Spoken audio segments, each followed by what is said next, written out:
Fear and Loathing in New Hampshire. In New Hampshire. New Hampshire. New Hampshire. You're not from around here, are you? New Hampshire. Oh, New Hampshire. Back on the campaign trail in Manchester, Keene, and the Boothfish Hatcheries. Harold Hughes is your friends. Weird memories of 1968. A private conversation with Richard Nixon. What the fuck? You know what I like about Hunter S. Thompson? His gonzo journalism. He just has so much disrespect for the people in power that when you read the way that he writes about these people in power, you just kind of like have a disrespect and disgust and hatred of the rich and powerful too. And the big thing about Hunter S. Thompson was he detested Richard Nixon, hated the motherfucker. And then later on he's going to say George W. Bush is even fucking worse than Richard Nixon. So, and now we have a private conversation with his arch nemesis. I guess they're just opponents, right? They're not really enemies if you're chit-chatting about football. Will Dope doom the Cowboys? A first massive and reluctantly final judgment on the reality of George Govern. Small hope for the Hammer and no hope at all for the Press Wizards. 1972, February 1972. What was going on in 1972 America? During the election, presidential election, 1972, February. It was just before midnight.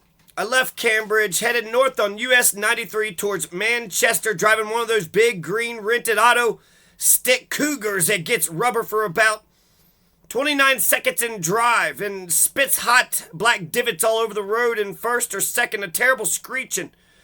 And fishtailing through the outskirts of Boston, heading north to New Hampshire, back on the campaign trail, running late. As usual, left hand on the wheel, and the other on the radio dial, seeking music, and a glass of iced wild turkey spilling into my crotchet on every turn. Not much of a moon tonight, but a sky full of very bright stars, freezing cold outside, patches of ice on the road and snow on the side hills.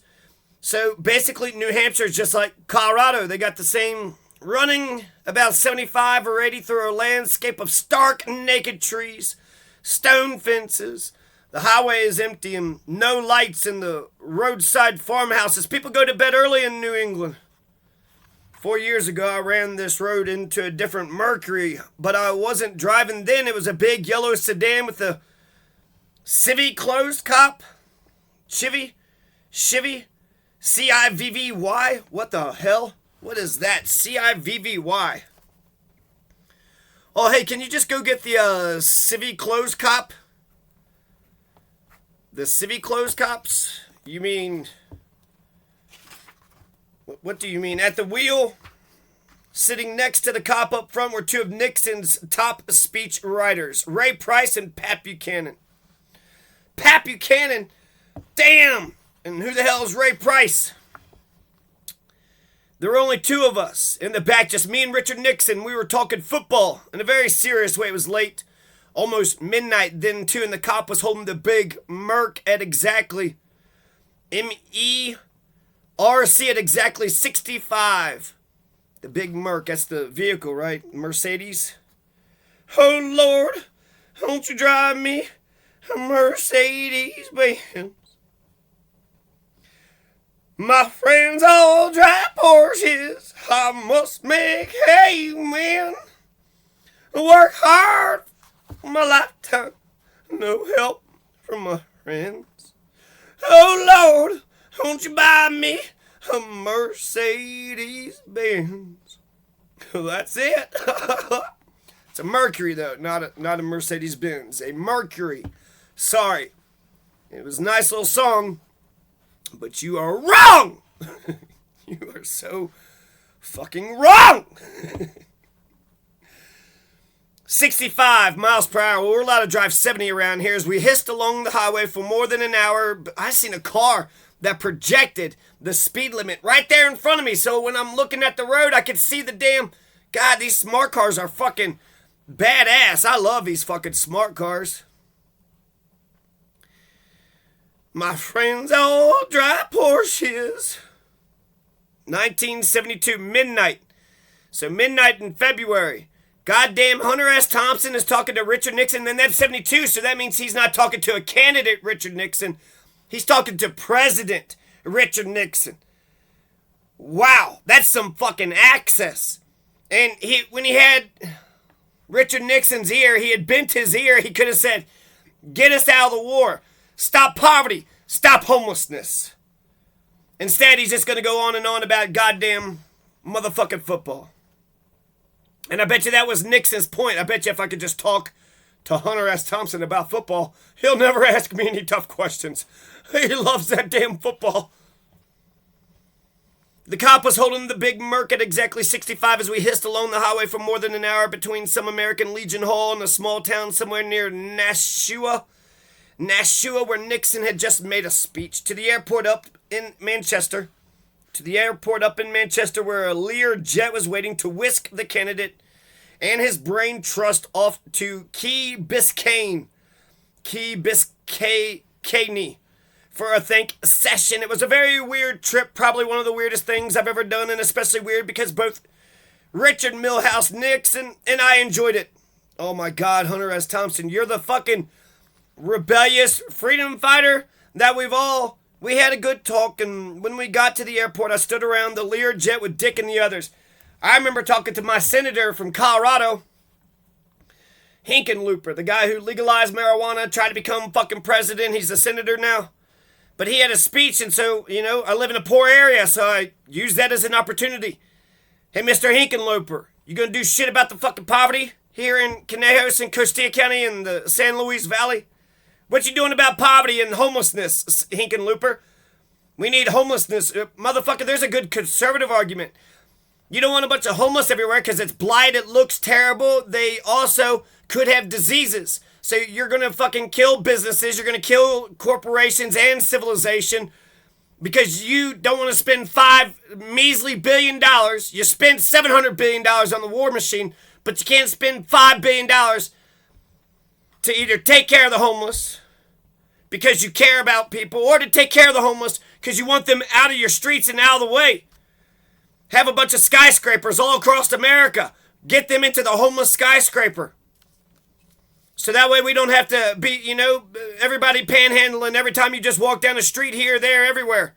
That's a good way to kill a business. I don't want to go to a business if you got a panhandler right on the outside of it. Lear jet with Dick and the others, he's calling him Dick. Hey, what's up, Dick? Chatting in a very relaxed way about how successful his swing through New Hampshire had been. And as he climbed into the plane, it seemed only natural to thank him for the ride and to shake hands. What the fuck? Who is this guy? I thought Hunter S. Thompson was Gonzo journalism. He puts himself into the story. But he's a legit journalist. He's there to get to the bottom of things. He's there to get to the truth. But suddenly I was seized from behind and jerked away from the plane. Good God, I thought as I reeled backwards. Here we go. Watch out! Somebody was shouting, get the cigarette! A hand lashed out of the darkness to snatch the cigarette out of my mouth, and then other hands kept me from falling, and I recognized the voice of Nick Rue, R-U-W-E, Nixon's chief advance man for New Hampshire, saying, God damn it, Hunter, you almost blew up the plane. And I shrugged. He was right. I'd been leaning over the fuel tank with a burning butt in my mouth. Nixon smiled and reached out to shake hands again while Rue, R-U-W-E, muttered darkly, and the other stared down the asphalt. All right, Hunter. That makes it better. The plane took off, and I rode back to the Holiday Inn with Nick Rue. It's kind of crazy that you're talking to the President of the United States, and then third another, just smoking, and apparently there's just a big open fuel. Why would there be? Why are you sitting next to a plane where there's an open fucking fuel fucking tank? Chain smoking cigarette after cigarette. Maybe that was Hunter S. Thompson's that was the way he was going to resist. He didn't really ask tough questions, but man, he was a chain smoking fool, and he about goddamn blew up the plane. The plane took off and I rode back to the Holiday Inn with Nick Rui. We laughed about this cigarette scare, but he was still brooding. What worries me, he said, is that nobody else noticed it. Christ, those guys get paid to protect the boss. Very bad show, said Hunter Thompson. Especially when you remember that I did about 3 king-size Marlboros while we were standing there. King size, is that like 100s? Hell, I was flicking the butts away, lighting new ones. You people are lucky I'm a sane, responsible journalist. Otherwise, I might have hurled my flaming Zippo right into the damn fuel tank. Not you, he said. Egomaniacs don't do that kind of thing. Uh-oh. So Hunter S. Thompson, while he may seem erratic and eccentric, ultimately, he just has an ego. He's just a narcissist. You know narcissist? Narcissus, he used to stare at the lady of the lake. He used to stare at the lake until, because he was so enthralled by himself, he was so damn beautiful, he would see his reflection in the lake and just stare and stare until eventually he fell in and drowned. But the lady of the lake, like that narcissist, would stare at the lake for endless hours because the lady of the lake said that when she looked into the eyes of Narcissus, she could see herself. She could see the reflection of herself. So she was able to look at herself finally because he was, staring and admiring himself for such a... Not you, he said. Egomaniacs don't do that kind of thing, he smiled. You wouldn't do anything you couldn't live to write about, would you? You wouldn't do anything you couldn't live to write about, would you? He did kill himself eventually, so maybe he was like a Hitler, he was just basically in pain. He just always wanted to end it all. But instead of ending it all, he was he made a beast of himself to take away the pain of being a man. So the conventional wisdom is that even old crazy Hunter S. Thompson wouldn't do something that would hurt himself because he's just an egomaniac. He's just a narcissist. He's just a selfish piece of shit. He needs to write the article. You're probably right, I said. Kamikaze is not my style. I much prefer subtleties, the low-key approach, because I am, after all, a professional. We know, and that's why you're along. So, goddamn, Nixon used fucking Hunter S. Thompson. What crazy fucking politics. Nixon is a goddamn beast. How the fuck you can't goddamn... Actually, the reason was very different. I was the only one in the press corps that evening who claimed to be as seriously addicted to pro football as Nixon himself. I was also the only out front, openly hostile peace freak.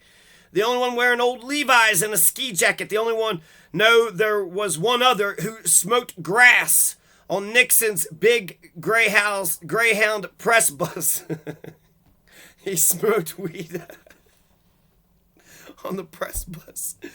And certainly the only one who habitually referred to the candidate as the dingbat. So I still had to credit the bastard for having the balls to choose me out of the 15 or 20 straight heavy press types who had been pleading for 2 or 3 weeks for even a 5-minute interview as the one who should spare the back seat with him on this final ride through New Hampshire. But there was, of course, a catch. I had to agree to talk about nothing except football.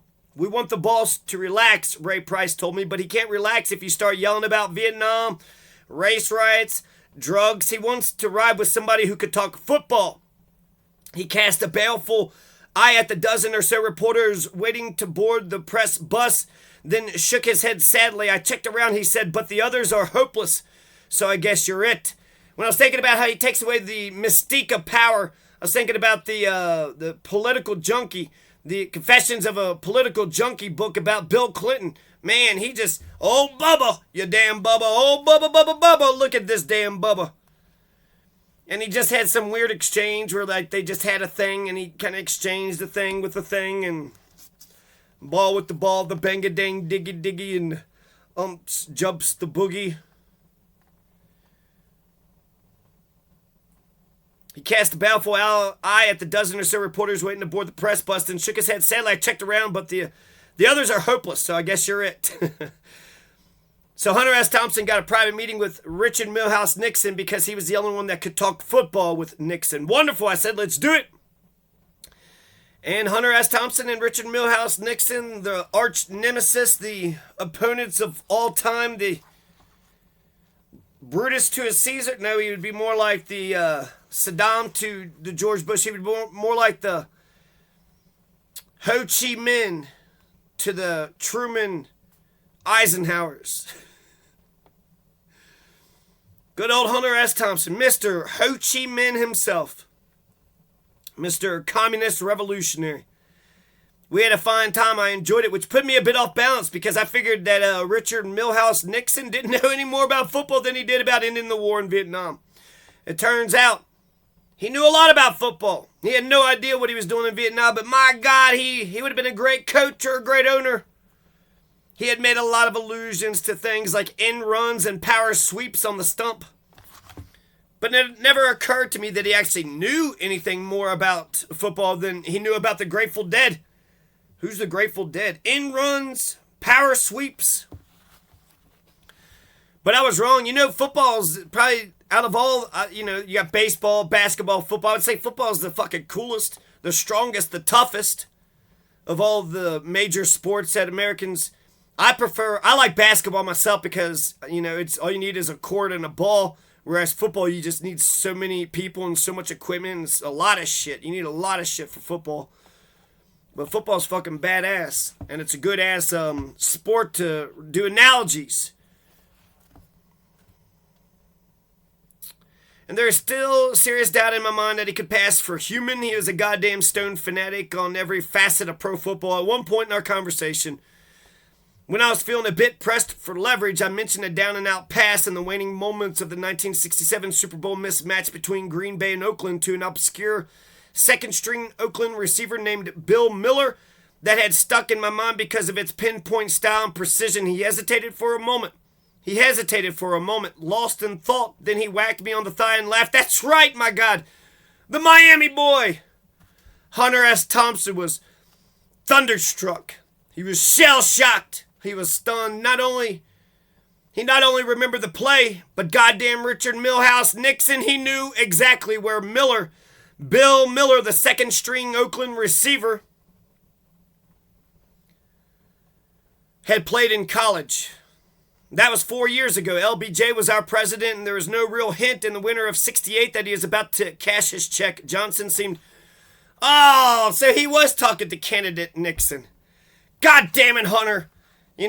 As enjoyable as all that shit was, and I guess it is historic because it's back in '68. I'm reading it like it's 72. You said February. This is fucking 72 on the campaign trail, 72. Why do you have this 68 story here? I'm sick of the old fucking LBJ stepped down, 68. It was George McGovern. No, that was 72. Who was 68? Hubert Yeah, motherfucking RFK got killed. Martin Luther King got killed. And the Democrats put up Hubert Humphreys. Fucking Hubert Dump Trees. Hubert Dump. LBJ, well, we'll come back to more of this. So, okay, I guess he had a good fucking conversation when he was the candidate. That makes more sense. He was the vice president. He was a candidate. He wasn't the goddamn president at the time. And so they had to take a couple risks, right? They had to get the media enveloped. And then, God, once he was able to neutralize Hunter S. Thompson like that, LBJ actually had a great quote about you bring people into the plane, into the campaign, so they're pissing out of the tent and not pissing into the tent. So you bring people in. You bring people in just to neutralize them and to get them to help you fight your fights. So who is playing who? Nixon ultimately got motherfucking the presidency, and Hunter S. Thompson just fucking blew his head off someplace in Snowy Owl Valley near Aspen, Colorado somewhere. So, and I think Nixon just, died old and peaceful in his bed, right? So, if that's any indication,